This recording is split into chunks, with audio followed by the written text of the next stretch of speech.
সরকারি চাকরিতে কোটা পদ্ধতি সংস্কারের দাবিতে আন্দোলনকারীদের শাহবাগ থেকে তুলে দেওয়ার পর উত্তাল ঢাকা বিশ্ববিদ্যালয় ক্যাম্পাস। পুলিশ ও ছাত্রলীগের সঙ্গে আন্দোলনকারীদের দফায় দফায় সংঘর্ষে 10 পুলিশ সহ 2 শতাধিক শিক্ষার্থী আহত হয়।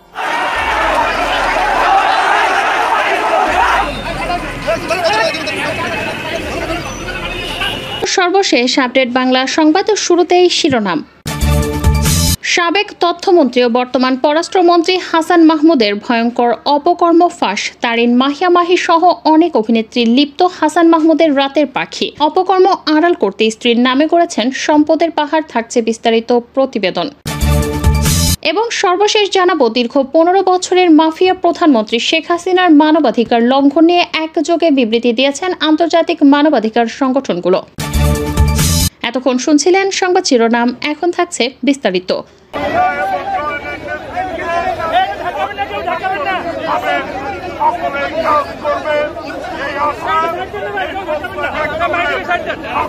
ধন্যবাদ জানিয়ে আমি আমার শুভেচ্ছা শেষ করছি। বাংলাদেশ জিন্দাবাদ, রাষ্ট্রপতি জিয়াউর রহমান অমর হোক।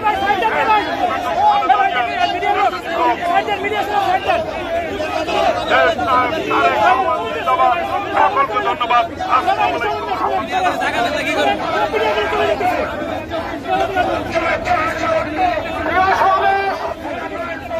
এখন আপনাদের সামনে বক্তব্য নিয়ে আমাদের সংগ্রামী যুগ্ম মহাসচিব সাবেক প্রচার সম্পাদক বর্তমান ছাত্রদলের সাবেক সফল সভাপতি সাবেক এমপি শহীদুদ্দিন চৌধুরী আনি এখন বক্তব্য রাখছেন।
আগামী রাষ্ট্রনায়ক তারেক রহমান জিন্দাবাদ।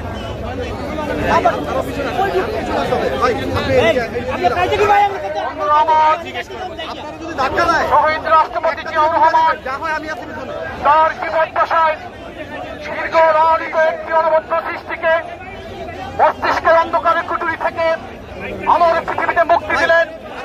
তার নাম দিয়েছিলেন বাংলাদেশের জাতীয়তাবাদী যুবদল। বন্ধুরা আমার, সেই যুবদলের নেতৃত্বের ধারাবাহিকতায় আজকে নতুন কমিটি ঘোষণা করা হয়েছে। বন্ধুরা আমার, নতুন কমিটি ঘোষণার জন্য প্রথমেই আমরা আল্লাহ রাব্বুল আলামিনের কাছে শুকরিয়া আদায় করছি, আলহামদুলিল্লাহ। বন্ধুরা আমার, এরপরেই আমরা কৃতজ্ঞতা জানাচ্ছি প্রকৃতি সত্তা সৌন্দর্য আর মা মাটি মানুষের নেত্রী দেশনেত্রী বেগম খালেদা জিয়াকে। আমরা কৃতজ্ঞতা জানাচ্ছি বিএনপির ভারপ্রাপ্ত চেয়ারম্যান, আমাদের সাংগঠনিক অভিভাবক দেশনায়ক জনাব তারেক রহমানকে কমিটি উপহার দেওয়ার জন্য। বন্ধুরা আমার, বাংলাদেশের যুব সমাজকে ঐক্যবদ্ধ করার জন্য যুবদলকে যে দায়িত্ব দেওয়া হয়েছে, যুবদল এ দায়িত্ব পালন করার ক্ষেত্রে বদ্ধপরিকর। এদেশে যে যুবকরা ভোটাধিকার থেকে বঞ্চিত, এদেশের যে জনগণ গণতন্ত্র থেকে বঞ্চিত,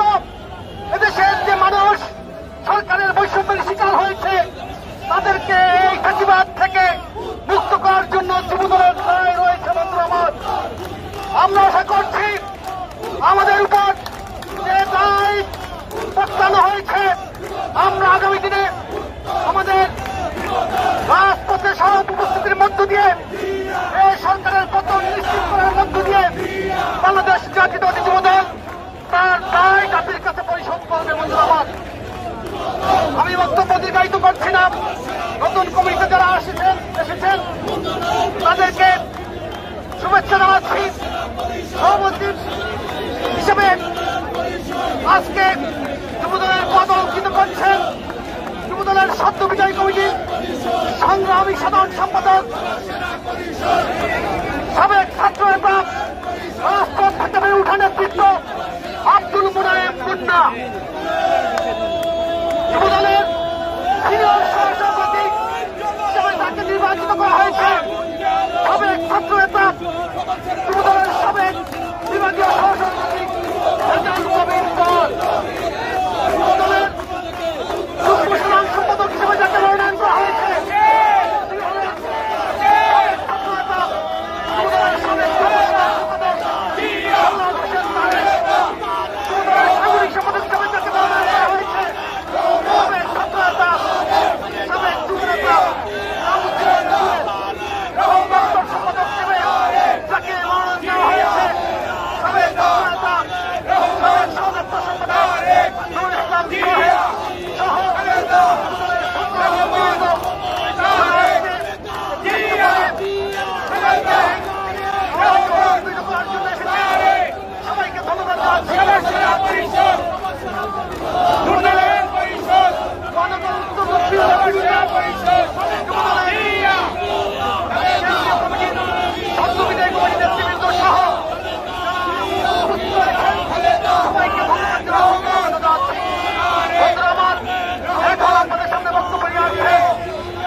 আব্দুল মুনায়েম মুন্না এখন আপনাদের সামনে বক্তব্য রাখছেন।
সম্পাদক সকল নেতৃত্ব এবং মহানগর দক্ষিণের সংগ্রামী সদস্য সচিব নবনির্বাচিত অত্যন্ত প্রিয় ভাজন তানভীর আহমেদ প্রবীণ আরো উপস্থিত আছেন আমাদের গবেষণা বিষয়ক সম্পাদক শামীমুর রহমান সাহেব শামীম সহ অর্থনৈতিক বিষয়ক সম্পাদক মাহমুদুর রহমান সুমন সহ আজকে নবনির্বাচিত সিনিয়র সহসভাপতি রেজাউল কবির পল উপস্থিত আছেন। দুঃখিত নবনির্বাচিত সাধারণ সম্পাদক ঢাকা বিশ্ববিদ্যালয় থেকে যিনি বেড়ে উঠেছেন ছাত্রদলের সোনালী অতীত, যুবদলের সাবেক সিনিয়র যুগ্ম সাধারণ সম্পাদক সাবেক সহসভাপতি আমার সহযোগিতা নয়ন উপস্থিত আছেন। সিনিয়র যুগ্ম সাধারণ সম্পাদক সাবেক ছাত্র কল্যাণ সাংগঠনিক সম্পাদক সম্পাদক সোহেল সহ প্রথমে আজকে ধন্যবাদ অভিনন্দন জানাই প্রধান উপরের সংগ্রামী আহ্বায়ক সোহেল সংগ্রামী সদস্য সচিব সিরাজুল ইসলাম সংগ্রামী সদস্য ছিলেন তাকেও ধন্যবাদ জানাই। সর্বপ্রথম সর্বপ্রথম মহান রব্বুল আলমীর দরবারে কৃতজ্ঞতা জানাই আলহামদুলিল্লাহ। আজকে ধন্যবাদ অভিনন্দন যা কিছু প্রাপ্য বাংলাদেশের মানুষের জীবন জীবিকার জন্য জনগণের জীবনের জন্য তিনি বাংলাদেশকে নেতৃত্ব দিচ্ছেন বিএনপির সংগ্রামী ভারপ্রাপ্ত চেয়ারম্যান তিনি আমাদের উপর আস্থা রেখে বিশ্বাস দিয়েছেন। আমি তাকে আজকের এই সমাবেশে ধন্যবাদ জানাই। আমি দেশটার নাগরিক রহমানকে আশ্বস্ত করতে চাই আপনি যে বিশ্বাস নিয়ে আমাদের দায়িত্ব নিয়েছেন সততা সাহসের সাথে রাজপথে থেকে ইনশাল্লাহ এই বিশ্বাসের মূল্য দেওয়ার চেষ্টা করব। রাজপথে থেকে বিএনপির প্রত্যেকটি আন্দোলনে আমরা ইনশাল্লাহ রাজপথে অগ্রণী ভূমিকা পালন করব। বিএনপির ভেটঘাট হিসাবে জাতীয়তাবাদী যুবদলকেই আমরা প্রতিষ্ঠিত করবো ইনশাল্লাহ। বাংলাদেশ একটি চরম ক্রান্তিকাল অতিক্রম করছে। এই ক্রান্তিকালের সময় প্রান্তীয় দেশ থেকে তিনবারের সাবেক প্রধানমন্ত্রী দেশনেত্রী বেগম খালেদা জিয়া আজকে মৃত্যুর সঙ্গে লড়ছেন। উনি হাসপাতালে আছেন। আমরা মহান রব্বুল আলামিনের কাছে ওনার দ্রুত সুস্থতা কামনা করছি, ওনার দীর্ঘায়ু কামনা করছি। এই ফ্যাসিস্ট আওয়ামী সরকারকে একদিন বাংলাদেশের মানুষের কাছে জবাবদিহি করতে হবে। দেশনেত্রী বেগম খালেদা জিয়ার উপর যে অন্যায় অবিচার জুলুম করেছে তার বিচার একদিন বাংলার মানুষ মানতে হবে ইনশাআল্লাহ। দাবি করছি। আমি আর আপনাদেরকে বেশি সময় নিব না। দেশনেত্রী বেগম খালেদা জিয়ার সুস্থতা কামনা করে ঢাকা মহানগর উত্তর দক্ষিণ বিএনপির একটি বিরাট মাহফিল আছে। আমি আমাদের প্রান্তীয় নেতা রুল কমিটির বক্তব্য দেবেন একটি কথা বলতে চাই। আমরা এই সমাবেশ শেষে দেশনায়ক তারেক রহমানকে দেশনেত্রী বেগম খালেদা জিয়াকে অভিনন্দন জানিয়ে একটি শুভেচ্ছা মিছিল করব। ভাইয়ের নেতৃত্বে আপনারা প্রত্যেকভাবে থাকবেন। আমি আপনাদের সকলকে ধন্যবাদ জানিয়ে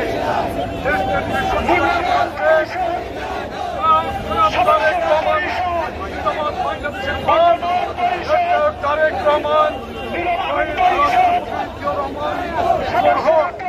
আপনারা যারা কমিটিতে আমাকে সহযোগিতা করেছেন, বিশেষ করে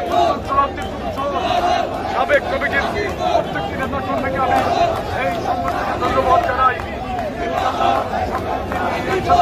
থাকবো এই আশাবাদ ব্যক্ত রেখে আমি আমার বক্তব্য শেষ করছি। আল্লাহ হাফেজ।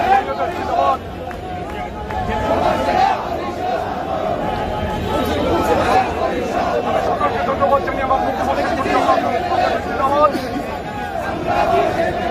সকলকে ধন্যবাদ।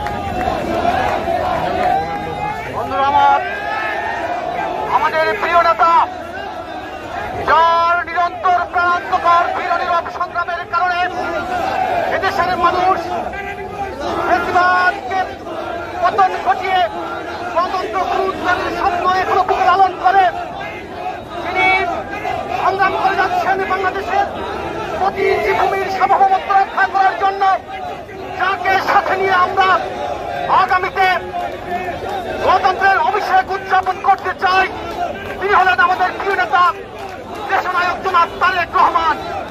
বন্ধুরা তারেক রহমান যে আশা আকাঙ্ক্ষা নিয়ে যুবদলের নতুন কমিটি ঘোষণা করেছেন, আমরা আশা করছি আমরা আমাদের জীবনের সর্বোচ্চ শক্তি সাহস সামর্থ্য দিয়ে তার আশা পূরণ করবো ইনশাআল্লাহ। বন্ধুরা আমরা দেশনেত্রী বেগম খালেদা জিয়ার মুক্তি দাবি করছি এবং অচিরেই দেশনেত্রী বেগম খালেদা জিয়াকে মুক্ত করে তার সুচিকিৎসার জন্য তাকে বিদেশ পাঠানো হবে এই আশাবাদ ব্যক্ত করছি। এখন আপনাদের সামনে বক্তব্য নিয়ে আসছেন বাংলাদেশ জাতীয়তাবাদী দলের সংগ্রামী সিনিয়র যুগ্ম মহাসচিব সাবেক রাকসুর ভিপি ছাত্র রাজনীতির মহিষপান করিয়ে তিনি আজ জনগণের কাতারে সামিল হয়েছেন, নন্দিত জননেতা হয়েছেন। আজকের এই বাংলাদেশের গণ আন্দোলনের বিরোধা আমাদের প্রিয় শহীদ অগ্রজ জনাব অ্যাডভোকেট রুহুল কবির রিজভী আহমেদ এখন আপনাদের সামনে বক্তব্য রাখছেন।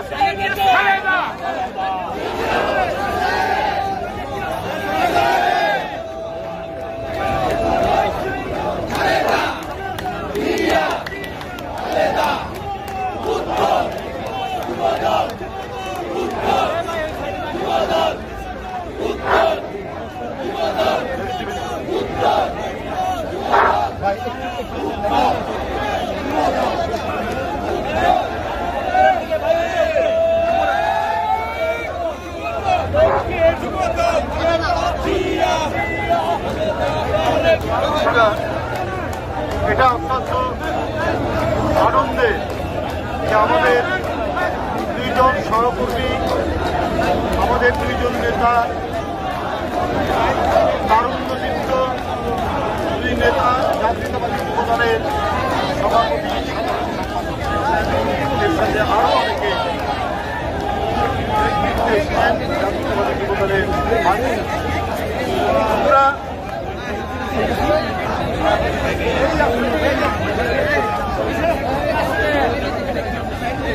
আমরা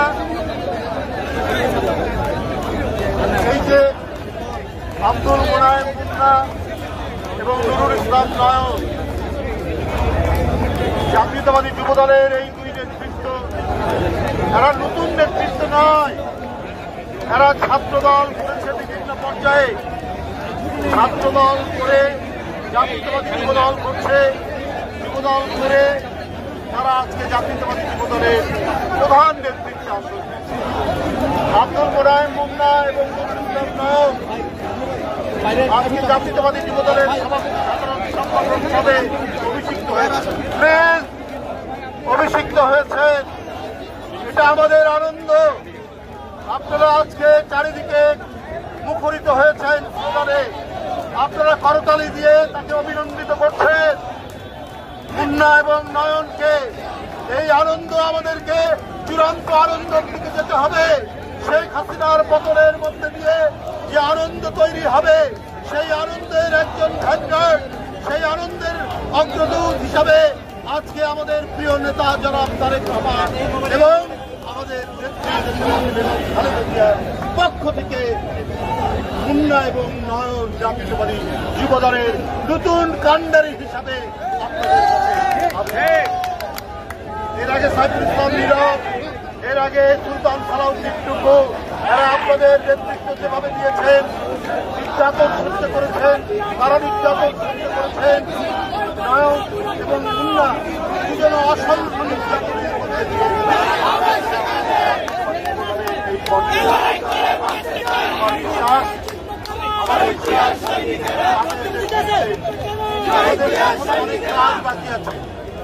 আমাদের এখন অনেক কাজ বাকি আছে। এই কাজ সম্পন্ন করার জন্য দেশের জনগণ তাকিয়ে আছে তরুণদের, আর এই তরুণদের প্রতিনিধি হচ্ছে মুন্নার নয়ন, এটা জাতীয়তাবাদী যুবদল। আপনারা বন্ধুরা আমার, গোটা দেশের তরুণদের প্রতিনিধি হচ্ছে তারা। জনগণ দেখতে চায় জাতীয়তাবাদী যুবদল সেই সমস্ত তরুণরা করেছে যারা বিশ্ববিদ্যালয়, ভালো ভালো কলেজ, ভালো ভালো স্কুলে লেখাপড়া করে আছে। তারা সম্রাটদের কলঙ্ক মোচন করবে, এরা টেন্ডারবাজদের কলঙ্ক মোচন করবে, এরা এমন এক নেতৃত্ব দেখাবে যে নেতৃত্বে গোটা জাতি আকর্ষিত হয়, গোটা জাতি তার তরুণ ছেলেদেরকে পাঠাবে না। মুন্না এবং নয়নের নেতৃত্ব এমন এক নেতৃত্ব, যারা নয়ন যে বক্তব্য রেখেছে, মুন্না যে বক্তব্য রেখেছে, এরা আলোর পথ দেখাবে, এরা ন্যায়ের পথ দেখাবে, এরা গণতন্ত্রের পথ দেখাবে। তাই তাদের পেছনে তরুণরা ঐক্যবদ্ধ। আজকে অনাচার চলছে না, কত মিথ্যা অনাচার। যে ব্যক্তি, যে দম্পতির বিয়ে হয়েছে স্বাধীনতার 7 বছর পরে, তার সন্তান বলে তাদেরকে চাকরি দিতে হবে। কি মামাবাড়ির আব্বাস শেখ হাসিনা তৈরি করেছে মেধাবী ছাত্রদেরকে, মেধাহীন ছাত্রদেরকে দিয়ে পদদলিত করে তারা এমন এক দেশ গঠন করতে চায়। সেই দেশ হবে বাংলাদেশ নয়, ওটা হবে বাংলা লীগ। আমরা বাংলা লীগ করতে চাই না বাংলাদেশে। ক্যাডার সার্ভিস, পাসপোর্ট চাকরি, বিভিন্ন স্বায়ত্তশাসিত প্রতিষ্ঠানে তারা ছাত্রলীগকে ঢুকানোর জন্য এই পায়তারা করছেন, এই কোটা সিস্টেম করছেন। বন্ধুরা আমার, জাতির সেই প্রত্যাশা, সেই আলোকিত দিক আমাদের প্রদর্শন করবে মুন্না এবং নয়ন এবং তাদের নেতৃত্বে সমস্ত যুব সমাজ ঐক্যবদ্ধ হয়ে তাদের জন্য যে অর্জিত কাজ বাকি আছে সেটা হচ্ছে গণতন্ত্র ফিরিয়ে আনা, দেশনেত্রীর মুক্তি, দেশ নায়ককে দেশে ফিরিয়ে নিয়ে আসা, সংবাদপত্রের স্বাধীনতা নিশ্চিত করা, অনেক বড় বড় কাজ বাকি আছে। এই কাজের অগ্রদূত, অগ্রসৈনিক মুন্না এবং নয়ন সেই দায়িত্বটি পালন করবে। সেই আশাবাদ ব্যক্ত করে আমি সবাইকে ধন্যবাদ জানাচ্ছি। সকলকে ধন্যবাদ। খোদা হাফেজ। বাংলাদেশ।